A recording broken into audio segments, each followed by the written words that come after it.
বিয়ে বিতর্কে হাবুডুবু খেয়ে আদালত চত্বরে ঘুরছেন নাসির তামিমা। অন্যের স্ত্রীকে প্রলুব্ধ করে নিয়ে যাওয়া ব্যভিচার ও মানহানির মামলায় এবার ফেঁসে যাচ্ছেন তারা। দোষী প্রমাণিত হলে ক্রিকেটার নাসির হোসাইনের সর্বোচ্চ ৭ বছর ও তার স্ত্রী তামিমা সুলতানা তাম্মির ২১ বছরের কারাদণ্ড হতে পারে বলে জানিয়েছেন বাদীপক্ষের আইনজীবী ইশরাত হাসান। নাসির হোসেনের ৭ বছরের সাজা হতে পারে। দুইটা ধারা মিলিয়ে অর্থাৎ ৪৯৭ ধারায় হচ্ছে ৫ বছর এবং ৪৯৮ ধারায় হচ্ছে ৩ বছর ২ বছর, তার মানে সর্বোচ্চ ৭ বছর সাজা হতে পারে।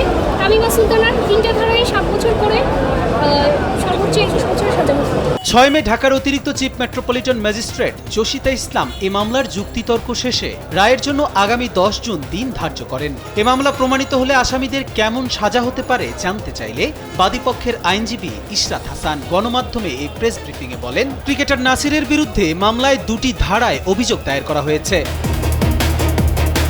রায়ে দোষী প্রমাণিত হলে ব্যভিচারের অভিযোগে দণ্ডবিধির ৪৯৭ ধারায় তার ৫ বছর ও দণ্ডবিধির ৪৯৮ ধারায় ২ বছরের সাজা মিলে সর্বোচ্চ ৭ বছরের কারাদণ্ড হতে পারে। এছাড়া তামিমার বিরুদ্ধে পৃথক ৩ ধারায় ৭ বছর করে সর্বোচ্চ ২১ বছরের কারাদণ্ড হতে পারে। যদি দোষী সাব্যস্ত হয় তবেই হতে পারে এই সাজা। এছাড়া বিচারক যদি প্রত্যেক ধারায় সাজা দেন, এক একটি ধারার সাজা শেষ হলে আরেকটি ধারা চলমানের আদেশ দেন, তাহলে এমন সর্বোচ্চ সাজা পাবেন আসামিরা।